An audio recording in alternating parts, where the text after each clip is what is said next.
ইতিহাসের পাতায় কত শত শাসকের উত্থান পতনের কাহিনী চাপা পড়ে আছে তার ইয়ত্তা নেই।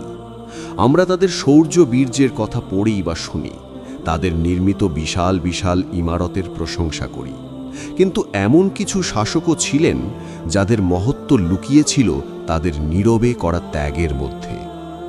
আজ আমরা বাগদাদের স্বর্ণযুগের তেমনই একজন ন্যায়পরায়ণ সুলতানের জীবনের এক গোপন অধ্যায়ের কথা বলবো। এমন একটি ঘটনা যা কোনো রাজকীয় দলিলে লেখা হয়নি, বরং টিকে ছিল সাধারণ মানুষের মুখে মুখে প্রজন্মের পর প্রজন্ম ধরে। চলুন তাহলে শুরু করা যাক। সুবিশাল রাজপ্রাসাদের সর্বোচ্চ মিনারের একাকী বারান্দায় দাঁড়িয়ে আছেন সুলতান। তার দৃষ্টি নিবদ্ধ ছিল ঘুমন্ত বাগদাদের দিকে। নগরীর পথঘাট চাঁদের আলোয় আবছা দেখা গেলেও সুলতানের মনে তখন রাজ্যের দুশ্চিন্তার ঘোর অমানিসা। কিছুদিন ধরেই তার বিশ্বস্ত গুপ্তচরদের মাধ্যমে রাজ্যের প্রত্যন্ত অঞ্চল থেকে কিছু অস্পষ্ট উদ্বেগজনক খবর আসছিল। ফসলের মাঠে কৃষকের কষ্ট, বাজারের কোণে বণিকের চাপা ক্ষোভ, এইসব চিন্তা তার রাতের ঘুম কেড়ে নিয়েছে। কিন্তু দরবারে তার সভাসদরা অবশ্য ভিন্ন কথা বলতো। তারা প্রতিদিন তাকে শোনাত প্রজাদের সুখ শান্তি আর রাজ্যের সমৃদ্ধির গল্প। সুলতানে আলাম, আপনার শাসনে প্রজারা শান্তিতেই আছে। এই কথাগুলো শুনতে শুনতে সুলতানের মন সন্দিহান হয়ে উঠেছিল। তার মনে হচ্ছিল এই প্রশংসার আড়ালে সত্যের চাপা কণ্ঠকে পুঁতে দেওয়া হচ্ছে। তিনি অনুভব করছিলেন তার প্রজাদের এবং তার মধ্যে এক অদৃষ্ট প্রাচীর গড়ে উঠছে, যা ভেদ করে সাধারণ মানুষের আসল কষ্ট তার পর্যন্ত পৌঁছাতে পারছে না। গভীর রাতে সুলতান তার খাস কামরায় পায়চারি করছিলেন। তিনি মনে মনে ভাবতে লাগলেন, আমি কি সত্যিই প্রজাদের খবর রাখি, নাকি আমার উজিররা যা আমাকে শোনায় তাই বিশ্বাস করে আত্মপ্রতারণা করছি? এই প্রশ্নগুলো তাকে যেন আরও ভাবিয়ে তুলছে, তার আত্মাকে ক্ষতবিক্ষত করে দিচ্ছিল। তিনি বুঝতে পারছিলেন সঠিক সত্য জানতে হলে তাকে এই সোনার খাঁচা থেকে বের হতে হবে। এক অভাবনীয় দুঃসাহসিক সিদ্ধান্ত তার মাথায় এলো। সুলতান ঠিক করলেন ছদ্মবেশে সে তার নগরীর পথে নামবেন। প্রজাদের দুঃখ দুর্দশা সে নিজের চোখে দেখতেন, নিজের কানে শুনবেন। আর এর জন্য সবচেয়ে মোক্ষম উপায় হল এমন এক রূপ ধারণ করা যাতে কেউ সামান্য সন্দেহের চোখেও তার দিকে দেখবে না, যার কাছে মানুষ অকপটে মনের কথা খুলে বলতে পারবে। তিনি ঠিক করলেন তিনি একজন পথের নিঃস্ব ভিক্ষুকের ছদ্মবেশ নেবেন। সেই রাতেই তিনি তার সবচেয়ে প্রবীণ ও বিশ্বস্ত উজিরকে তলব করলেন, যিনি ছিলেন তার পিতার সময়কার উজির। প্রবীণ উজির সুলতানের মুখে এই ভয়ঙ্কর পরিকল্পনা শুনে আঁতকে উঠলেন। তিনি সুলতানের এই বিপজ্জনক পরিকল্পনা থেকে বিরত থাকার জন্য অনুরোধ করতে লাগলেন। কিন্তু সুলতানের চোখে যে অটল সংকল্পের আগুন তিনি দেখলেন, তাতে তিনি বুঝে গেলেন সুলতানকে ফেরানো সম্ভব নয়। সুলতান উজিরকে নির্দেশ দিলেন, আগামীকাল ভোরের আগেই আমি প্রাসাদ ত্যাগ করব। আমার অবর্তমানে রাজ্যের সমস্ত ভার আপনার উপর থাকবে। মনে রাখবেন, এই অভিযানের কথা যেন আপনার ছায়াও জানতে না পারে। সুলতানের জন্য জোগাড় করা হলো একটি লাঠি আর মাটির একটি ভিক্ষাপাত্র। সুলতান আয়নার সামনে দাঁড়িয়ে তার মহামূল্যবান রাজপোশাক ত্যাগ করলেন। শরীরে জড়ালেন সেই নোংরা খসখসে কাপড়। মুখে ও হাতে কালি মেখে নিজের চেহারায় আনলেন এক ক্লান্ত বয়সের ছাপ। কিছুক্ষণের মধ্যেই প্রভাবশালী সুলতান রূপান্তরিত হলেন এক অসহায় সম্বলহীন ফকিরে। ঈমানের আলোয় তার অন্তর ছিল পরিপূর্ণ। তিনি মহান আল্লাহর দরবারে দুই হাত তুলে বললেন, হে আমার রব, হে পরম করুণাময়, আমি আমার প্রজাদের অধিকার রক্ষার জন্য এক কঠিন ও অনিশ্চিত পথে নামছি। আপনি আমার সহায় হন, আমার পথপ্রদর্শক হয়ে আমাকে সত্য উদ্ঘাটনের শক্তি দান করুন। রাতের শেষ প্রহরে সুলতান প্রাসাদের গোপন সুড়ঙ্গের পথ দিয়ে বেরিয়ে এলেন শহরের পিছন দিকে। সুলতান যখন ভোরের আবছা অন্ধকারে নগরীর পথে পা রাখলেন, তখন এক তীব্র ঝাঁকুনি খেলেন। এই নগরী তার নিজের, এখানকার প্রতিটি ধূলিকণা তার সাম্রাজ্যের অংশ। কিন্তু আজ একজন ভিক্ষুকের চোখে এই চিরচেনা নগরীকেই তার অচেনা এবং নির্মম বলে মনে হচ্ছে। ভোরের ঠান্ডা বাতাস তার জীর্ণ পোশাক ভেট করে শরীরে কাঁপুনি ধরিয়ে দিচ্ছিল। এই প্রথম তিনি বুঝলেন আরাম ও আশ্রয়ের আড়ালে থাকা বাস্তবতা কতটা কঠিন। সকালের আলো ফোটার সাথে সাথে নগরীর কর্মব্যস্ততা শুরু হলো। বাজারের কোলাহল, বিভিন্ন পেশার মানুষের হাঁক ঢাকে চারপাশ মুখরিত হয়ে উঠল। সুলতান একটি বড় মসজিদের বাইরের এক কোণায় দেখলেন, যেখানে আরও কয়েকজন ভিক্ষুক বসেছিল। তিনি সেখানে গিয়ে জড়সড় হয়ে বসলেন। তিনি তার মাটির ভিক্ষা পাত্রটি সামনে রেখে মাথা নিচু করে বসে রইলেন, যেন পৃথিবীর কোনো কিছুর প্রতি তার আগ্রহ নেই। এক সম্ভ্রান্ত চেহারার লোক তার পাশ দিয়ে যাওয়ার সময় নিজের দামি পোশাক সামলে নিয়ে নাকে কাপড় চাপা দিল, যেন তার শরীর থেকে ওঠা দুর্গন্ধে লোকটির অসুবিধে হচ্ছে। এই নীরব অপমান সুলতানের বুকে তীরের মতো বিঁধল। প্রাসাদে বসে তিনি কখনো কল্পনাও করতে পারেননি যে একজন অভাবী মানুষের প্রতি সমাজ এতটা উদাসীন ও নির্মম ব্যবহার করতে পারে। প্রতিটি মুহূর্ত তার ধৈর্য এবং অহমের কঠিন পরীক্ষা নিচ্ছিল। দুপুর গড়িয়ে গেল। তার পাত্রে কয়েকটি মুদ্রা আর একটি শুকনো রুটির টুকরো জ্বলা হয়েছে। পেটে তীব্র ক্ষুধা থাকা সত্ত্বেও তিনি খাবার স্পর্শ করলেন না। তার আসল ক্ষুধা ছিল সত্যটা জানার, তার প্রজাদের আসল অবস্থা বোঝার। তিনি শুনতে পেলেন দুজন রেশম ব্যবসায়ী নিজেদের মধ্যে চাপা স্বরে কথা বলছে। একজন আরেকজনকে বলছে, এবছর কোতোয়ালের লোকেরা যা শুরু করেছে তাতে ব্যবসা লাটে ওঠার জোগাড়। মালের উপর নির্ধারিত করের বাইরেও তাদের নাজরানা দিতে হচ্ছে, না দিলে মাল আটকে রেখে নানা ছুতোয় হয়রানি করে। আরেকটু দূরে এক বৃদ্ধ সবজি বিক্রেতার সাথে এক ক্রেতা দর কষাকষি করতে গিয়ে চেঁচিয়ে বলে উঠল, এক আটি শাকের এত দাম, তোমরা কি ডাকাতি শুরু করেছ নাকি? সবজি বিক্রেতা কাঁপা গলায় উত্তর দিল, জনাব, কি করব বলেন? বাজারে ইজারাদার খাজনার হার দ্বিগুণ করে দিয়েছে। তাদের চাহিদা না মেটালে এখানে এক দণ্ডও বসতে দেয় না। যা আয় হয় তার অর্ধেকই তাদের দিয়ে দিতে হয়। ভিডিওটি ভালো লাগলে লাইক করুন, আপনার সুন্দর মতামত কমেন্ট করুন ও চ্যানেলটি সাবস্ক্রাইব করুন। অন্য ভিডিওগুলো দেখার অনুরোধ রইল। এই কথাগুলো সুলতানের কানে উত্তপ্ত সীসার মতো হয়ে প্রবেশ করল। তিনি তো করের হার বাড়াননি, আর বাজার ইজারার এমন কোনো নিয়মও চালু করেননি। তাহলে এই অতিরিক্ত অর্থ কারা নিচ্ছে? কাদের নির্দেশে চলছে এই জবরদস্তি? তিনি স্পষ্ট বুঝতে পারলেন তার প্রশাসনের যন্ত্রের ভেতরেই খুন ধরেছে। সূর্য পশ্চিমে ঢলে পড়তেই তিনি নগরীর সেই অংশের দিকে হাঁটতে শুরু করলেন যেখানে গরিব ও মেহনতি মানুষরা বাস করেন। সেই মহল্লায় প্রবেশ করে তার দম বন্ধ হয়ে আসার উপক্রম হল। সরু নোংরা গলি, নর্দমার পচা গন্ধ আর ছোট ছোট অন্ধকার কুটিরে গাদাগাদি করে মানুষের বসবাস। তিনি দেখলেন শিশুরা অপুষ্টিতে ভুগছে, অসুস্থ বৃদ্ধরা বিনা চিকিৎসায় ঘরের কোণে কাতরাচ্ছে। এক ব্যক্তির কাছে তিনি জানতে পারলেন সুলতানের প্রতিষ্ঠিত দারুল শিফা থেকে যে বিনামূল্যে ঔষধ বিতরণের কথা, তা এই মহল্লার মানুষের কাছে পৌঁছায় না। এক ভাঙা ঘরের দাওয়ায় বসে থাকা এক যুবকের পাশে গিয়ে বসলেন সুলতান। যুবকটি প্রথমে বিরক্ত হলেও সুলতানের শান্ত ও করুণ চেহারা দেখে কিছুটা নরম হল। সুলতান তাকে জিজ্ঞেস করলেন, ভাইজান, তোমাদের এই দুর্দশার কারণ কি? সুলতান কি তোমাদের খোঁজখবর নেন না? যুবকটি এক তিক্ত হাসি হেসে বলল, সুলতান, তিনি তো আসমানের চাঁদের মতো, দূর থেকে দেখা যায় কিন্তু ছোঁয়া যায় না। তার কানে আমাদের কান্না পৌঁছানোর আগেই তার কাজী, কোতোয়াল আর উজিররা সেই আওয়াজ গিলে ফেলে। এই কথাগুলো শুনে সুলতানের মাথা লজ্জায় আর অপমানের নিচে ঝুঁকে যাচ্ছে। তার বিচার ব্যবস্থা, যা ছিল তার সাম্রাজ্যের প্রধান স্তম্ভ, তাও আজ দুর্নীতির কাছে বিক্রি হয়ে গেছে। তিনি উপলব্ধি করলেন সমস্যা যতটা গভীরে তিনি ভেবেছিলেন, তার শিকড় তার চেয়েও অনেক গভীরে।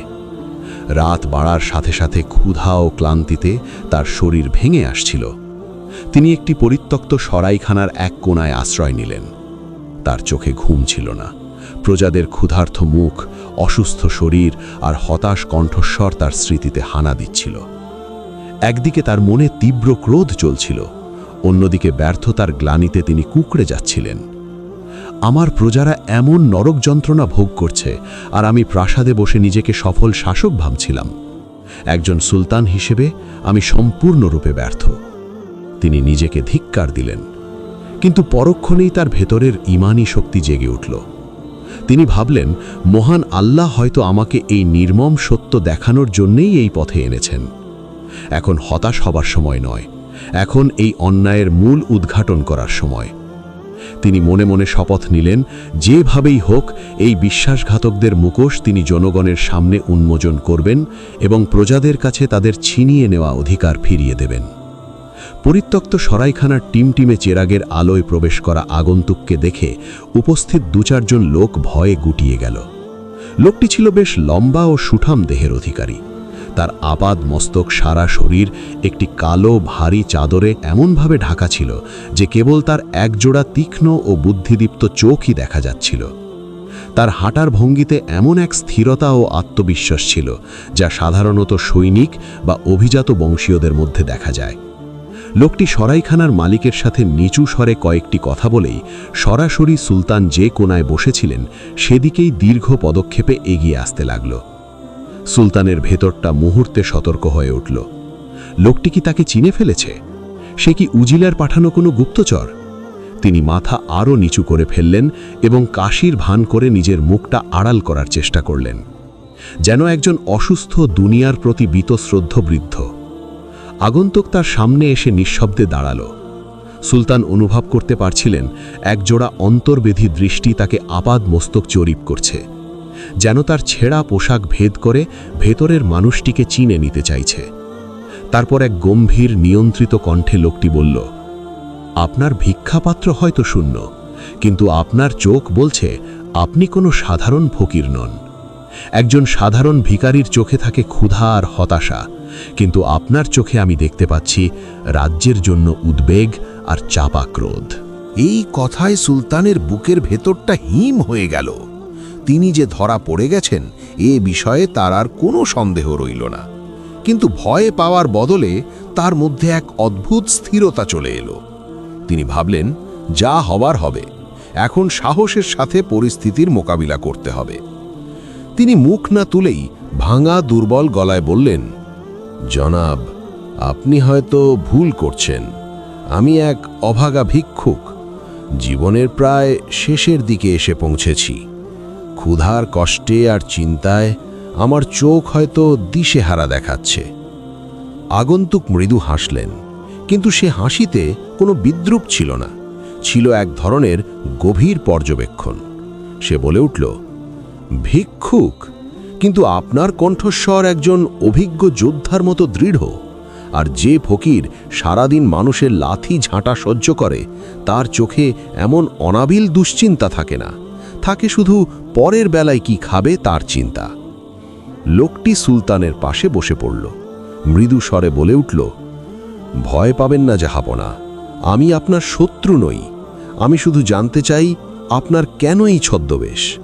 আমাদের সুলতান আজ কেন পথের ভিখারি? জাহাপনা, এই একটি সম্বোধনই যথেষ্ট ছিল। সুলতান এবার মুখ তুলে লোকটির চোখের দিকে সরাসরি তাকালেন। তিনি বুঝতে পারলেন এই লোকটি কেবল তার ছদ্মবেশই ধারেনি, তার আসল পরিচয়ও জানে। কিন্তু কিভাবে? লোকটির চোখে তিনি কোনো হিংসা বা ষড়যন্ত্রের চিহ্ন দেখলেন না, বরং দেখলেন এক ধরনের আনুগত্য এবং গভীর যন্ত্রণা। সুলতান একটি শেষ চেষ্টা করার জন্য বললেন, তুমি কে আর কিভাবে জানলে তুমি আমার পরিচয়? আগন্তুক তার মুখের আবরণ সামান্য কিছুটা সরালো। সুলতান দেখলেন এক পরিচিত মুখ। এ তো তার রাজকীয় রক্ষী বাহিনীর প্রাক্তন সেনাপতি বখতিয়ার, একজন সাহসী ও সৎ যোদ্ধা, যাকে প্রায় বছরখানেক আগে রাজমহলের একটি ষড়যন্ত্রের কারণে পদচ্যুত করে নির্বাসনে পাঠানো হয়েছিল। বখতিয়ার নিচু স্বরে বলল, জাহাপনা, আমি আপনার নুন খেয়েছি। আপনার চেহারার শত ছদ্মবেশের আড়ালেও আমি চিনতে পারব। আমাকে পদচ্যুত করার পর আমি এই শহরেই লুকিয়েছিলাম, কারণ আমি জানতাম যে একদিন সত্য সামনে আসবেই। আমি আপনার ওপর গোপনে নজর রাখছিলাম, কারণ আমি আশঙ্কা করছিলাম যে উজিরদের রাজমহলের ষড়যন্ত্রের জাল আপনার দিকেও এগিয়ে আসছে। আজ আপনাকে এই পোশাকে দেখে আমার সব আশঙ্কা সত্যি বলে মনে হচ্ছে। সুলতানের মন অনুশোচনা ও স্বস্তিতে ভরে গেল। তিনি একজন বিশ্বস্ত সেনাপতিকে ভুল বুঝে শাস্তি দিয়েছিলেন, কিন্তু সেই সেনাপতি আজ তার সবচেয়ে বড় বিপদের দিনে তার পাশে এসে দাঁড়িয়েছে। সুলতান বললেন, বখতিয়ার, তুমি ঠিকই বলেছ। আমি আমার প্রজাদের আসল অবস্থা জানতে এই পথে নেমেছি, আর যা দেখেছি তা আমার কল্পনাকেও হার মানিয়েছে। আমার সাম্রাজ্যের প্রতিটি স্তরে দুর্নীতি আর অবিচারের শিকড় গেড়ে বসে আছে, আর এই সব কিছুর পেছনে আছে উজির আজমল। বখতিয়ারের চোখ জ্বলে উঠল। সে বলল, আমি জানতাম জাহাপনা, সে শুধু একজন দুর্নীতিবাজি নয়, সে একজন বিশ্বাসঘাতকও। সে আপনার অনুপস্থিতির সুযোগে ক্ষমতা দখলের ষড়যন্ত্র করছে। তার চক্রে রয়েছে প্রধান কাজী, কোতোয়াল এবং আরও অনেক প্রভাবশালী আমির। তারা সবাই মিলে রাজ্যটাকে ছিঁড়ে ছিঁড়ে খাচ্ছে। সুলতানের মনে নতুন করে আশার সঞ্চার হলো। তিনি আর একা নন, তার পাশে এখন এমন একজন বিশ্বস্ত সাহসী যোদ্ধা আছে যে এই ব্যবস্থার নারী নক্ষত্র চেনে। সুলতান বললেন, বখতিয়ার, আমাদের এই অন্যায়ের অবসান ঘটাতে হবে, কিন্তু আমাদের হাতে কোনো প্রমাণ নেই। বখতিয়ার দৃঢ়তার সাথে উত্তর দিল, প্রমাণের ব্যবস্থা আমি করব জাহাপনা। আমার মতো আরও অনেকে আছে যারা আজমলের অত্যাচারে সর্বশান্ত হয়ে লুকিয়ে আছে। তারা সবাই আপনার জন্য জান দিতেও প্রস্তুত। আমরা একসাথে কাজ করলে এই ষড়যন্ত্রকারীদের মুখোশ খুলে দিতে খুব বেশি সময় লাগবে না। সেই রাতে সেই পরিত্যক্ত সরাইখানার গভীর অন্ধকারের কোণায় বসে এক ছদ্মবেশী সুলতান এবং তার নির্বাসিত সেনাপতি মিলে এক ভয়ঙ্কর ষড়যন্ত্রের বিরুদ্ধে রুখে দাঁড়ানোর পরিকল্পনা করতে লাগলেন। কিন্তু তাদের হৃদয়ে ছিল অটল ঈমান, হারানো ন্যায় বিচার পুনরুদ্ধারের দৃঢ় সংকল্প এবং একজন বিশ্বস্ত সঙ্গীর সাহচর্য, যা আধার রাতের মাঝে এক ঝলক আলোর মতোই দেখা দিয়েছিল। সুলতান ও বখতিয়ারের নেতৃত্বে এক গোপন প্রতিরোধ আন্দোলন গড়ে উঠতে শুরু করল। বখতিয়ার তার বিশ্বস্ত যোগাযোগ ব্যবহার করে উজির আজমলের অত্যাচারে সর্বশান্ত হওয়া প্রাক্তন সৈনিক, সৎ ব্যবসায়ী এবং সাধারণ নাগরিকদের একত্রিত করল। তারা সবাই ছিল সাহসী এবং প্রত্যেকেই ছিল ন্যায় বিচার পুনরুদ্ধারের জন্য নিজেদের জীবন বাজি রাখতে প্রস্তুত। সুলতান তাদের সাথে ভিক্ষুকের ছদ্মবেশেই কথা বললেন। তার পরিচয় কেবল বখতিয়ারই জানত। সুলতানের প্রজ্ঞা, স্থিরতা এবং প্রজাদের প্রতি তার গভীর মমতা দেখে এই মানুষগুলো তার প্রতি আকৃষ্ট হল এবং তাকে তাদের নেতা হিসেবে মেনে নিল। তাদের প্রথম এবং প্রধান লক্ষ্য ছিল ষড়যন্ত্রকারীদের বিরুদ্ধে অকাট্য প্রমাণ সংগ্রহ করা। তারা জানত উজির আজমল এবং তার চক্রকে ক্ষমতা থেকে সরাতে হলে এমন প্রমাণ দরকার যা দরবারের সামনে পেশ করলে কেউ অস্বীকার করতে পারবে না। বখতিয়ারের পরিকল্পনা অনুযায়ী তারা প্রথমে নগর কোতোয়ালকে লক্ষ্যবস্তু বানালো। কোতোয়ালের দায়িত্ব ছিল নগরীর শান্তি শৃঙ্খলা রক্ষা করা, কিন্তু সে নিজেই ছিল সবচেয়ে বড় অপরাধীদের রক্ষাকর্তা। সুলতান ভিক্ষুকের ছদ্মবেশে কোতোয়ালের দপ্তরের আশেপাশে ঘুরতে লাগলেন। তিনি নিজের চোখে দেখলেন কিভাবে নির্দোষ পথচারীদের আটকে রেখে তাদের কাছ থেকে টাকা আদায় করা হচ্ছে, আর কিভাবে পরিচিত অপরাধীরা কোতোয়ালের সাথে হাসি মুখে কথা বলে বেরিয়ে যাচ্ছে। বখতিয়ারের দুজন লোক, যারা আগে কোতোয়ালের অধীনেই কাজ করত কিন্তু তার অন্যায়ের প্রতিবাদ করায় চাকরি হারিয়েছিল, তারা ভেতরের খবর জোগাড় করতে লাগল। একদিন রাতে তারা একটি দুঃসাহসিক পরিকল্পনা করল। তারা জানতে পেরেছিল কোতোয়াল প্রতি সপ্তাহের শেষে তার অবৈধ আয়ের হিসাব এবং তার একটি অংশ উজির আজমলের জন্য একটি বিশেষ সিন্দুকে রাখে। সেই সিন্দুক থেকে হিসাবের খাতাটি চুরি করতে পারলেই একটি বড় প্রমাণ হাতে আসবে। গভীর রাতে বখতিয়ার ও তার দুই সঙ্গী কোতোয়ালের সুরক্ষিত বাড়িতে প্রবেশ করল। সুলতান বাইরে ভিক্ষুকের বেশে পাহারায় থাকে, যাতে কোনো বিপদ দেখলে তিনি সাংকেতিক শব্দ করে তাদের সতর্ক করতে পারেন। কাজটি ছিল অত্যন্ত ঝুঁকিপূর্ণ।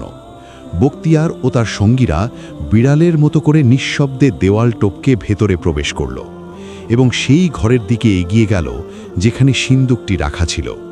কিন্তু ঘরের দরজার সামনেই দুজন প্রহরী পাহারায় ছিল। ঠিক সেই মুহূর্তে সুলতান বাইরে থেকে একটি কুকুরের ডাকের মতো শব্দ করলেন।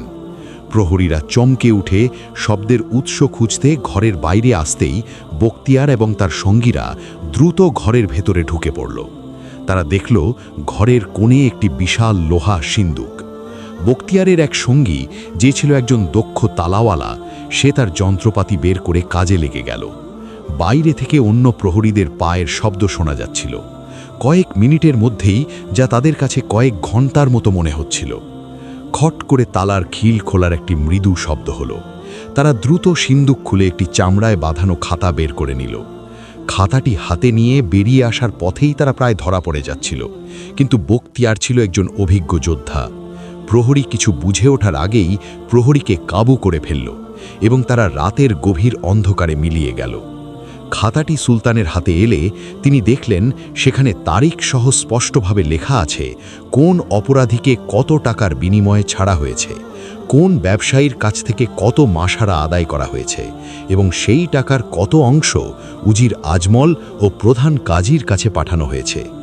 এটি ছিল এক মোক্ষম প্রমাণ। তাদের পরবর্তী লক্ষ্য ছিল প্রধান কাজী। কাজীর দুর্নীতির প্রমাণ সংগ্রহ করা ছিল আরও কঠিন ও শক্ত কাজ, কারণ সে খুব ধূর্ত ব্যক্তি ছিল। বখতিয়ার একটি ফাঁদ পাতল। সে তার এক সঙ্গীকে এক ধনী নির্বোধ বণিক সাজিয়ে কাজীর কাছে পাঠালো। বণিকটি কাজীকে জানালো যে সে তার প্রতিবেশীর একটি মূল্যবান জমি দখল করতে চায় এবং এর জন্য একটি মিথ্যা দলিল তৈরি করে রায় তার পক্ষে নিতে চায়। এর বিনিময়ে সে কাজীকে নগদ 1000 স্বর্ণমুদ্রা দিতে রাজি আছে। লোভী কাজী এই প্রস্তাবে রাজি হয়ে গেল এবং সে তার নিজের হাতে সেই জাল দলিল তৈরি করতে সম্মত হল এবং অগ্রিম হিসাবে 500 স্বর্ণমুদ্রা গ্রহণ করল। এই পুরো ঘটনাটির সাক্ষী হিসাবে দুজন বিশ্বস্ত লোক আড়ালে উপস্থিত ছিল, যারা কাজীর প্রতিটি কথা শুনেছে এবং স্বর্ণমুদ্রা গ্রহণ করার দৃশ্যটি দেখেছে। এভাবে একে একে তারা খাদ্য গুদামের দায়িত্বে থাকা কর্মকর্তার শস্য চুরির প্রমাণ, রাজকীয় আরোগ্যশালার ওষুধ কালোবাজারে বিক্রির প্রমাণ সহ উজির আজমলের চক্রের আরও অনেক কুকীর্তির দালিলিক প্রমাণ ও সাক্ষী জোগাড় করতে লাগল। ভিডিওটি ভালো লাগলে লাইক করুন, আপনার সুন্দর মতামত কমেন্ট করুন ও চ্যানেলটি সাবস্ক্রাইব করুন। অন্য ভিডিওগুলো দেখার অনুরোধ রইল। প্রতিটি অভিযানেই ছিল মৃত্যুর ঝুঁকি, কিন্তু আল্লাহর ওপর ভরসা এবং ন্যায় বিচার প্রতিষ্ঠার অদম্য ইচ্ছা তাদের সব বিপদ থেকে রক্ষা করছিল। সুলতান এবং বখতিয়ার বুঝতে পারল এখন সময় হয়েছে চূড়ান্ত আঘাত হানার। এখন আর লুকিয়ে থাকার সময় নয়, এবার রাজদরবারে ফিরে গিয়ে বিশ্বাসঘাতকদের মুখোশ খুলে দেওয়ার সময়। সুলতান সিদ্ধান্ত নিলেন তিনি তার আসল পরিচয় প্রাসাদে ফিরে যাবেন, কিন্তু তিনি একা ফিরবেন না। তার সাথে থাকবে বখতিয়ার, তার অনুগত সঙ্গীরা এবং সেই সব নির্যাতিত প্রজারা যারা নিজেদের ওপর হওয়া অন্যায়ের জীবন্ত সাক্ষী। কিন্তু প্রাসাদে ফেরাটাও এক নতুন চ্যালেঞ্জ। সুলতান প্রায় 1.5 মাস ধরে নিখোঁজ। এই সুযোগে উজির আজমল নিশ্চিতভাবে ক্ষমতা দখলের ষড়যন্ত্রকে আরও এগিয়ে নিয়েছে। প্রাসাদের ভেতরের পরিস্থিতি এখন কেমন তা না জেনে হুট করে সেখানে প্রবেশ করাটা আত্মহত্যার শামিল হতে পারে। সুলতান তার সেই প্রবীণ ও বিশ্বস্ত উজিরের কাছে একটি গোপন বার্তা পাঠানোর সিদ্ধান্ত নিলেন। এই বার্তাটি নিরাপদে পৌঁছানোর ওপরই তাদের পুরো পরিকল্পনার সাফল্য নির্ভর করছিল। উজির আজমলের গুপ্তচরেরা সারা শহরে ছড়িয়ে ছিটিয়ে আছে। তাদের চোখ ফাঁকি দিয়ে প্রাসাদের সুরক্ষিত দেওয়ালের ভেতরে একটি বার্তা পাঠানো ছিল তাদের অভিযানের সবচেয়ে কঠিন এবং শেষ পরীক্ষা। সুলতান তার সবচেয়ে বুদ্ধিমান এবং দ্রুতগামী বার্তাবাহককে দিয়ে প্রবীণ উজিরের কাছে সেই চূড়ান্ত বার্তাটি পাঠালেন। বার্তাটি কোনো কাগজে লেখা ছিল না, বরং ছিল একটি বিশেষ নকশার কাপড়ের টুকরো, যার প্রতিটি সুতার রং এবং গিটের অবস্থান একটি গোপন তথ্য বহন করত। এই সাংকেতিক ভাষা কেবল সুলতান এবং সেই প্রবীণ উজিরই জানতেন। আল্লাহর অশেষ রহমতে উজির আজমলের শত শত গুপ্তচরের চোখ ফাঁকি দিয়ে সেই নীরব বার্তাটি নিরাপদে প্রবীণ উজিরের হাতে পৌঁছাল। বার্তাটির অর্থ খুঁজে বের করে প্রবীণ উজির একদিকে যেমন তার সুলতানের জীবিত থাকার খবরে স্বস্তির নিঃশ্বাস ফেললেন, তেমনি তার দুঃসাহসিক পরিকল্পনা জেনে উত্তেজনায় তার রক্ত গরম হয়ে উঠল। তিনি কাল বিলম্ব না করে সুলতানের নির্দেশনা অনুযায়ী কাজ শুরু করলেন। তিনি রাজকীয় ফরমান জারি করে 3 দিন পর দরবারে এক বিশেষ জরুরি সভার ঘোষণা দিলেন। সুলতানের দীর্ঘ অনুপস্থিতি এবং রাজ্যের ভবিষ্যৎ নির্ধারণ। এই ঘোষণার খবর উজির আজমলের সবার কানে পৌঁছাতেই তার শিবিরে উৎসবের আমেজ শুরু হয়ে গেল। তারা সবাই ভাবতে লাগল তাদের পথের শেষ কাঁটাও এবার সরে গেছে। প্রবীণ উজির নিশ্চয়ই সুলতানের আশা ছেড়ে দিয়েছেন এবং এখন নতুন সুলতান নির্বাচনের জন্য এই সভা ডেকেছেন। আজমল তার অনুগত আমির উমরাদের নিয়ে ক্ষমতা দখলে চূড়ান্ত ছক কষতে লাগল। সে তার সমর্থকদের নির্দেশ দিল সভার দিন দরবারে এমন একটি পরিস্থিতি তৈরি করতে হবে যেন সবাই তাকেই পরবর্তী সুলতান হিসাবে মেনে নিতে বাধ্য হয়।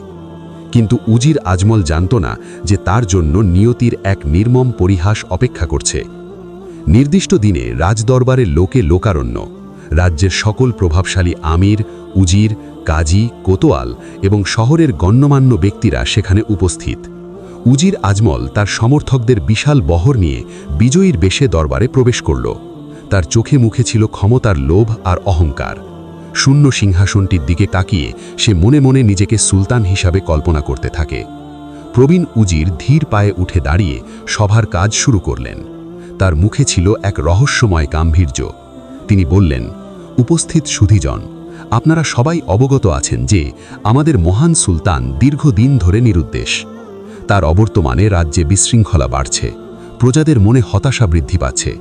তাই আজ আমাদের একটি কঠিন কিন্তু জরুরি সিদ্ধান্তে পৌঁছতে হবে। এই কথা শেষ হতেই উজির আজমল উঠে দাঁড়িয়ে এক আবেগময় বক্তৃতা শুরু করল। সে সুলতানের জন্য কপট শোক প্রকাশ করে বলল, আমাদের হৃদয় ভারাক্রান্ত। আমাদের প্রিয় সুলতান হয়তো আর আমাদের মাঝে ফিরে আসবেন না, কিন্তু তার রেখে যাওয়া এই মহান সাম্রাজ্য তো অরক্ষিত থাকতে পারে না। প্রজাদের মঙ্গলের জন্য, রাজ্যের অখণ্ডতা রক্ষার জন্য আজই আমাদের একজনকে এই গুরু দায়িত্ব কাঁধে তুলে নিতে হবে। তার কথা শেষ হতেই তার সমর্থকেরা উজির আজমল জিন্দাবাদ বলে চিৎকার করে উঠল, যেন পুরো দরবার তারই নামে মুখরিত হল। উজির আজমল যখন ভাবছে এই সিংহাসন এখন তার হাতের মুঠোয়, ঠিক তখনই দরবারের পেছনের বিশাল দরজা দুটি সশব্দে খুলে গেল। সবার দৃষ্টি সেদিকে ঘুরে গেল। দরজায় দাঁড়িয়েছিলেন সুলতান, কিন্তু তার সেই চিরচেনা জৌলসপূর্ণ রাজকীয় পোশাকে নয়, বরং সেই জীর্ণ মলিন ভিক্ষুকের পোশাকে। তার পেছনে অটল হয়ে দাঁড়িয়েছিল বখতিয়ার, এবং তার পেছনে সারিবদ্ধভাবে সেই সমস্ত নির্যাতিত অসহায় প্রজারা, যাদের চোখে ছিল বিচার পাওয়ার আকুতি আর আশা। দরবারে উপস্থিত সবার মধ্যে যেন এক অবিশ্বাস্য পিনপতন নিস্তব্ধতা নেমে এলো। উজির আজমল এবং তার সঙ্গীদের মুখে যেন রক্ত উঠে গেল। ভয়ে তাদের শরীর বরফের মতো ঠান্ডা হতে শুরু করল। তারা তাদের চোখকে বিশ্বাস করতে পারছিল না যে ফকিরকে তারা দিনের পর দিন শহরের রাস্তায় অবহেলায় পড়ে থাকতে দেখেছেন, তিনিই ছিলেন তাদের মহান সুলতান। সুলতান ধীর ও স্থির পায়ে সিংহাসনের দিকে এগিয়ে গেলেন। তার প্রতিটি পদক্ষেপে ছিল এক শাসকের দৃঢ়তা এবং আত্মবিশ্বাস। তিনি সিংহাসনের সামনে দাঁড়িয়ে উজির আজমলের দিকে তার শীতল দৃষ্টি নিক্ষেপ করে এক বজ্র কণ্ঠে বলে উঠলেন, উজির আজমল, তুমি ঠিকই বলেছ, রাজ্য অরক্ষিত থাকতে পারে না, বিশেষ করে যখন রাজ্যের রক্ষকরাই নেকড়ের চেয়েও ভয়ঙ্কর হয়ে ওঠে। এরপর সুলতান তার ছদ্মবেশ ধারণ করার কারণ থেকে শুরু করে নগরীর পথে পথে ঘুরে যা দেখেছেন তার এক মর্মস্পর্শী বর্ণনা দিলেন। তিনি এক এক করে তুলে ধরলেন কিভাবে উজির আজমল এবং তার সহযোগীরা প্রজাদের সাথে অন্যায় অত্যাচার করে নিজেদের সম্পদ বাড়িয়েছে, কিভাবে তারা ন্যায় বিচারকে অর্থের কাছে বিক্রি করেছে, এবং কিভাবে তারা রাজকোষকে শূন্য করার ষড়যন্ত্র করেছে। তার কথার প্রমাণ হিসাবে বখতিয়ার এগিয়ে এসে কোতোয়ালের সেই চামড়ায় বাঁধানো হিসাবের খাতাটি দরবারের সামনে পেশ করল। কাজীকে ঘুষ দেওয়ার সাক্ষী হিসাবে সেই বণিক বেশি লোকটি এবং তার সঙ্গীরা এগিয়ে এসে তাদের জবানবন্দি দিল। এরপর সেই নির্যাতিত প্রজারা এক এক করে এগিয়ে এসে তাদের ওপর হওয়া ভয়াবহ অত্যাচারের করুণ কাহিনী বর্ণনা করতে লাগল। উজির আজমল এবং তার সঙ্গীদের পালানোর বা নিজেদের নির্দোষ প্রমাণ করার কোনো পথই আর বাকি ছিল না। তাদের বিরুদ্ধে প্রমাণ ছিল অকাট্য, আর সাক্ষী ছিল স্বয়ং রাজ্যের প্রজারা। সুলতানের এক ইশারায় বখতিয়ার এবং তার অনুগত সৈনিকরা তৎক্ষণাৎ উজির আজমল, প্রধান কাজী, কোতোয়াল সহ সকল দুর্নীতিবাজ কর্মচারীকে গ্রেপ্তার করল। সুলতান রায় ঘোষণা করলেন, এই বিশ্বাসঘাতকদের সমস্ত অবৈধ সম্পত্তি বাজেয়াপ্ত করে রাজ্যের কোষাগারে জমা করে দেওয়া হবে এবং ক্ষতিগ্রস্ত প্রজাদের মধ্যে তা বন্টন করে দেওয়া হবে, আর এদের বিচার হবে রাজ্যের আইন অনুযায়ী, যা হবে দৃষ্টান্তমূলক। এরপর সুলতান বখতিয়ারকে তার পাশে ডেকে নিলেন। তিনি দরবারের সকলের সামনে তার অনুগত্য, সাহস এবং সততার ভূয়সী প্রশংসা করে তাকে রাজ্যের নতুন উজিরে আজম, প্রধানমন্ত্রী হিসাবে নিযুক্ত করলেন। যে বিশ্বস্ত সেনাপতিকে মিথ্যা অভিযোগে নির্বাসিত করা হয়েছিল, সে আজ তার যোগ্যতার সর্বোচ্চ পুরস্কার পেল। দরবারে উপস্থিত সকল আমির, উমরা এবং প্রজারা সুলতানের নামে জয়ধ্বনি দিল। তাদের চোখে ছিল আনন্দশ্রু। তারা এমন একজন প্রজাদরদি এবং ন্যায়পরায়ণ সুলতানকে পেয়ে মহান আল্লাহর দরবারে শুকরিয়া আদায় করল। সুলতান তার সিংহাসনে বসে মনে মনে আল্লাহর প্রতি কৃতজ্ঞতা জানালেন। এই কঠিন পরীক্ষা তার ঈমানকে আরও মজবুত করেছে এবং তাকে শিখিয়েছে যে একজন শাসকের আসল শক্তি তার সৈন্য বা সম্পদ নয়, বরং তার আসল শক্তি হল তার প্রজাদের ভালোবাসা ও আস্থা। আসসালামু আলাইকুম। আমাদের ইসলামিক স্টোরিজ ইন বাংলা চ্যানেলের ভিডিওগুলো যদি আপনার ভালো লাগে তাহলে অবশ্যই ভিডিওতে লাইক করবেন এবং আপনার মূল্যবান মতামত জানাতে কমেন্ট করবেন এবং শেয়ার করবেন। আর নতুন নতুন ইসলামিক গল্প, দাওয়া, নবীদের জীবনী ও শিক্ষামূলক ভিডিও পেতে আমাদের চ্যানেলটিকে সাবস্ক্রাইব করতে ভুলবেন না। আল্লাহ আমাদের সবাইকে হেদায়েত দান করুন এবং দুনিয়া ও আখেরাতে সফলতা দান করুন। আমিন।